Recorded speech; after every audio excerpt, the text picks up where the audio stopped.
자, 여러분들 안녕하세요. 한국사쌤입니다.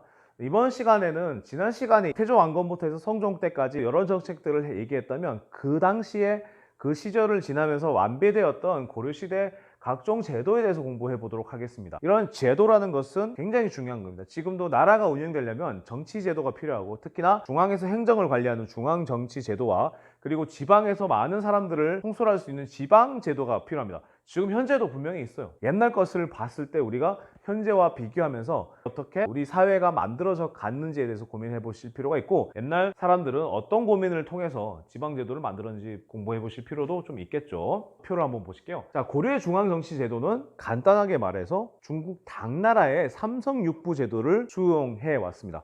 발해 말씀드렸을 때도 이런 부분이 있었다고 말씀드렸죠. 근데 이제 당나라 중국 거를 수용했을 때 발해가 그랬던 것처럼 고려도 독자적인 모습을 좀 가지고 있습니다. 이것도 명칭이나 운영 스타일에 따라 좀 다를 수 있는데요. 일단 삼성육부라고 그랬는데, 삼성육부에서 삼성은 중서성, 문화성, 상서성입니다. 근데 고려에서는 이걸 합쳐요. 이성이 됩니다. 중서, 문화성, 상서성 이렇게 됩니다. 중서문화성은 국정을 총괄하고 상서성은 정책 집행을 합니다. 자, 그리고 밑에 쭉 있는 거 볼까요? 중추원은 요즘 말로 하면 국정원 플러스 대통령 비서실이라고 보시면 됩니다. 왕명을 전달하기도 하고 군사기밀에 대해서 나누기도 하는데, 이거 굉장히 군사적으로 중요했다고 볼 수 있겠죠.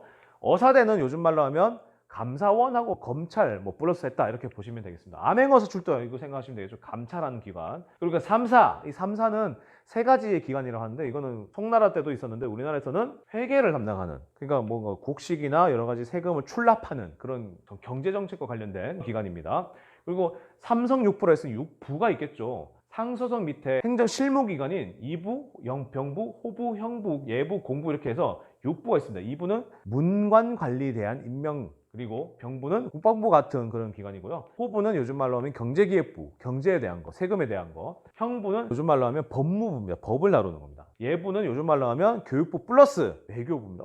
이게 왜 합쳐지지? 예자라는 것은 의뢰를 뜻하는데, 의뢰는 대외적으로 외교 관계를 맺었을 때 의뢰를 한 경우도 있고, 그리고 유교에서 교육은 의뢰를 배우는 것입니다. 예의범절이라든지 의뢰, 그러니까 여러 가지 의뢰가 있죠. 행사 같은 거. 그렇기 때문에 외교부와 교육부가 될 수 있죠. 물론 이제 의뢰에 대한 것들도 다 돼 있습니다. 공부는 건설교통부 이런 기관입니다. 자, 그러면 특색을 좀 한번 봐보도록 할게요. 중서문화성하고 중추원은 각각 재신과 추신이 있었는데, 이 사람들 굉장히 높은 관직을 가진 사람들을 재신, 추신 합쳐서 제추라고 부르기도 합니다. 나중에 조선시대 가서도 제추라 하면 굉장히 높은 고급 관리라고 표현을 합니다. 자, 이 사람들이 모여서 어디에서 정치를 하냐면 중서문화성이나 중촌에서 다 하지만 이 도병마사와 식목도감에 모여서 회의를 합니다. 이거는 고려에만 있는 독자적 회의 기구체인데, 그래서 아까 말씀드렸던 것처럼 삼성육부 제도가 우리나라에 도입되긴 했지만 고려에 독자적인 부분이 있었다라고도 볼 수 있습니다.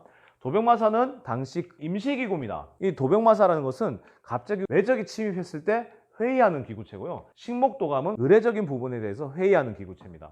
국왕의 장례가 생겼거나 갑자기 왕실의 결혼이 생겼거나 이런 부분에 대해서. 근데 이거는 회의 기구체이기 때문에 독자적인 회의 기구체로서 고려에만 있는 그런 기관이기도 했습니다. 그래서 높은 재신과 추신이 모여서 하기도 했습니다. 그리고 중서문화성의 하급 관리를 낭사, 어사대에서는 대간이라고 불렀는데요. 이 사람들은 간언하는 사람, 조언하는 사람들입니다. 자, 그래서 대간이라고 그래서 왕의 권력을 비판하기도 하고, 왕의 관리가 임명되는 것에 대해서 거부할 수 있는 권리도 있습니다. 그리고 왕의 권력, 그리고 높은 고위관리들의 권력을 견제할 수 있는 그런 능력들이 있다고 볼 수도 있죠. 자, 지방행정제도를 좀 볼게요. 지방행정제도는 북계와 동계 이렇게 해서 양계, 그리고 서해도, 교주도, 양광도, 전라도, 경상도 이렇게 해서 5도, 이렇게 해서 5도 양계 체계라고 부릅니다. 특히 양계는 이런 천리장성 보이시죠? 북쪽 국경지대에 설치된 군사적인 행정기관입니다. 그래서 이런 5도는 행정기관, 그러니까 행정적인 부분만 다스리는 여러 수령들을 보냈는데요. 이 양계에서는 행정과 더불어 군사권도 가지고 있는 지방관들을 파견하기도 했습니다. 자, 근데 이런 모든 지역에다가 관리를 파견한 건 아니고요. 당시 호족적인 분위기도 있었고 지방 분권적인 분위기도 있었기 때문에 사또들을 보내는 지역을 주현이라고 불렀고요. 그리고 사또들이 가지 않는 지역을 속현이라고 불렀어요. 그러니까 사또들이 가는 군은 또 주군, 안 가는 군은 속군 이렇게 불렀겠죠. 그래서 이 주현에서 여러 주현들을 플러스 해서 이 많은 곳을 다스렸습니다. 그래서 이 주로 지방관이 파견된 사람들을 개수관이라고 그래서 이 사람들이 이런 지역을 다스렸고요. 그리고 직접 지방관이 파견되지 않는 이런 속현 같은 경우에는 이 지역에 살았던 향리들이 통솔을 했다고 그래요. 그리고 여기서 나타나지 않은 특수행정구역이 있습니다. 향, 부곡소가 있습니다. 향부곡소는 특수행정기관으로서 양민들이 살고 있긴 하지만 이 지역에서만 묶여서 살아야 되고 이 지역에서 할당된 직업이나 그리고 국가에서 내려준 여러 가지 의무를 담당하면서 살아야 했기 때문에 특수행정기관이라고 말할 수 있습니다. 이런 부분은 조선시대에 가면 사라지기도 해요. 여기 정리가 된 건데요. 나중에 한번 보시고요. 이런 제도들을 담당할 관리를 뽑아야 되잖아요. 이 관리들은 사실 그전에는 신분으로 뽑았는데 이때는 과거라는 거, 그 광종이 이제 실시한, 우리나라에서 최초로 실시한 게 광종 때입니다. 원래 중국의 제도긴 한데, 그래서 이 과거를 통해서 뽑는데 재술과, 명건과, 작가, 승과가 있습니다. 재술과는 말 그대로 문장력을 테스트하는 거예요. 그리고 명경과는 유교 경전을 얼마나 잘 외우고 있느냐, 응용할 수 있느냐, 이걸 보는 것이고, 잡과는 각종 기술관, 그러니까 번역하는 사람, 그리고 천문을 보는 사람, 의사들, 이런 사람들을 잡과라고 그랬고요.